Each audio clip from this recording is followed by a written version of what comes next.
The James Comey prosecution is, of course, outrageous. It is beyond outrageous. But in the age of Trump, outrage takes real energy, and none of us has an unlimited supply of outrage energy. And so I, for one, in our coverage of this story, have decided to treat it as the jurisprudential joke that it is, and to save the outrage for Donald Trump ripping up the deal Iran signed with the United States in an agreement with President Obama, negotiated by Secretary of State John Kerry and joined by the United Kingdom, France, Germany, Russia, and China, in which Iran promised in writing to never develop a nuclear weapon and agreed to strict monitoring conditions everywhere in Iran to make sure they were not developing a nuclear weapon. Donald Trump ripped up that deal in his first term as president, and now Donald Trump is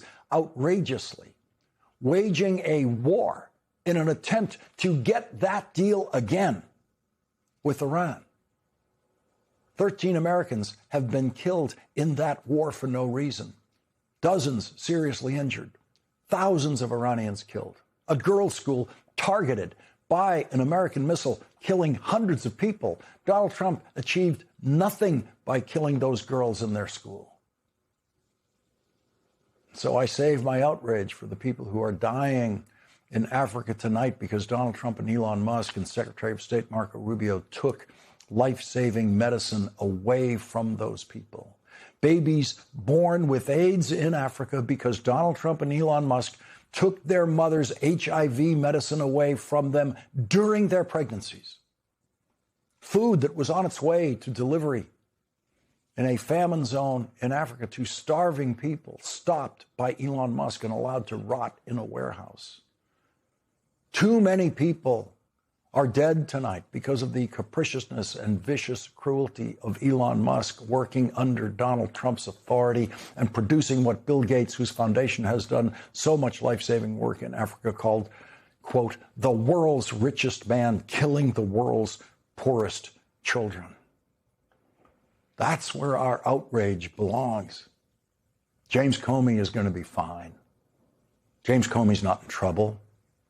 The only question is when the case will be thrown out of court.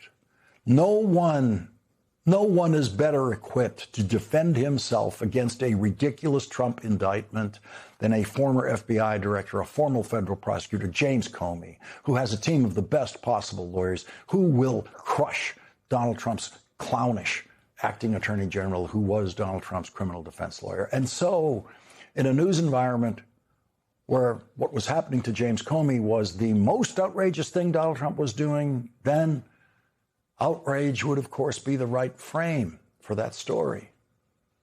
But another way to look at it now is to see just how invaluable it will be to history, to see what a gift it is to historians, including legal historians.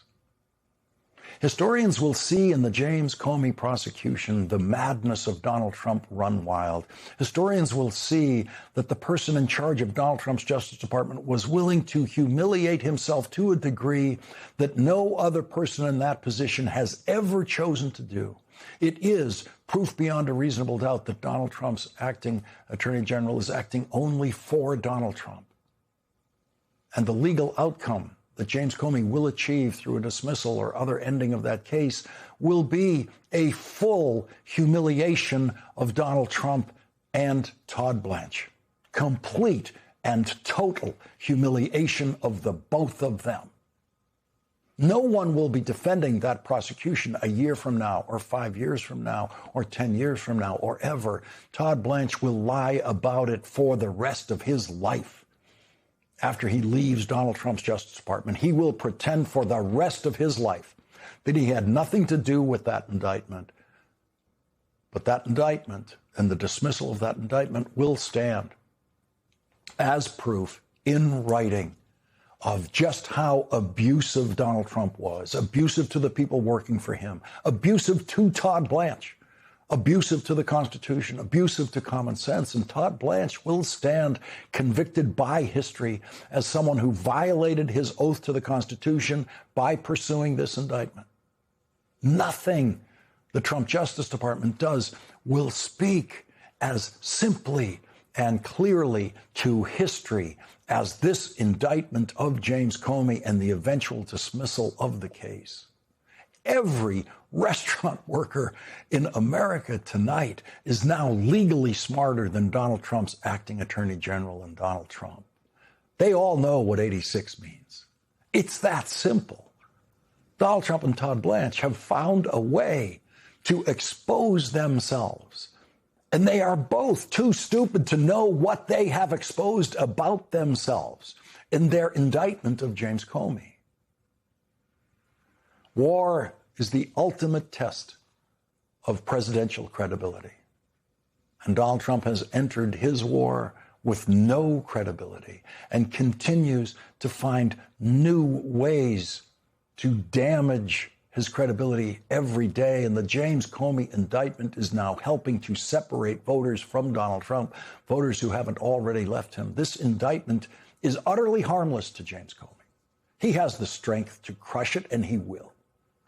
The indictment only weakens Donald Trump, humiliates Donald Trump.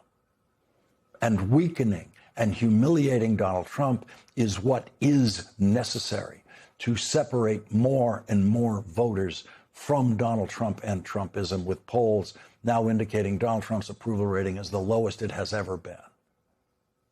And so a weak, humiliated president was essentially on trial today in a Senate hearing about his war in Iran with a weak and humiliated Secretary of Defense unable to defend his war.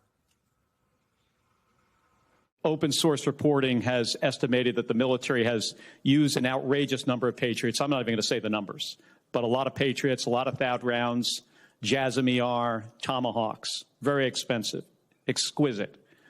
We can't make these munitions overnight, and it's clear from your budget request that you know that. Can you tell us how many years specifically is it going to take to replace these systems? Senator, thank you for the question. I would defer to the comptroller on the amount because I think it's a lot higher than 53. If you look at long-range fires, JASSMs, LRASMs, Tomahawks, we're looking at $238 billion. Okay, we're looking at $40 billion for hypersonic. So I actually think it's closer to $330 billion in munitions. Okay, how many years to replenish? That's the question. I think that's exactly the right question, too, Senator, because the time frame we were existing under was unacceptable. Okay, well, and tell what this me, budget does, months and years, fast. Years. I mean, we're building new plants in real time. So just to replace what we have expended. I said months. And then you said years. Both, it depends on the weapon system, but 2 to 3, 4x of what we have today. Okay. So yes, we're dealing with a reality under the previous administration of what they sent to Ukraine and what they allocated elsewhere. Okay, I got it. So we fired years worth of munitions. And it is clear that these are being expended to try to achieve some objectives. Once again today, Donald Trump said, quote, "We've already won." This time he added a touch of madness in which he thinks there's some kind of scoreboard in war, like a football game, when he said, quote, "We've already won, but I want to win by a bigger margin." We've already won, but I want to win by a bigger margin. No one contradicts Donald Trump more than Donald Trump, and he did it today in talking about the Iranian government. They want to make a deal badly. And we have a problem because nobody knows for sure who the leaders are.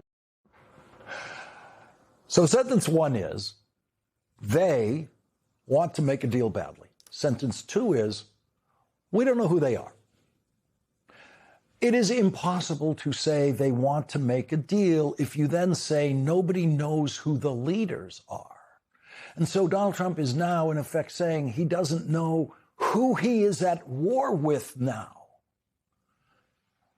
On day 61 of Donald Trump's war, he doesn't know who his war is against, who his war is fighting.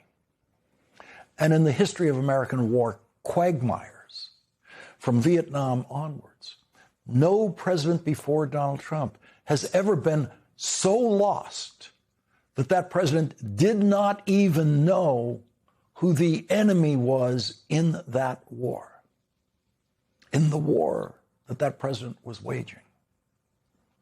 And it could not be more obvious that Donald Trump cares much more about building a ballroom. Donald Trump cares much more about prosecuting James Comey than Donald Trump cares about his own war on day 61 of that war.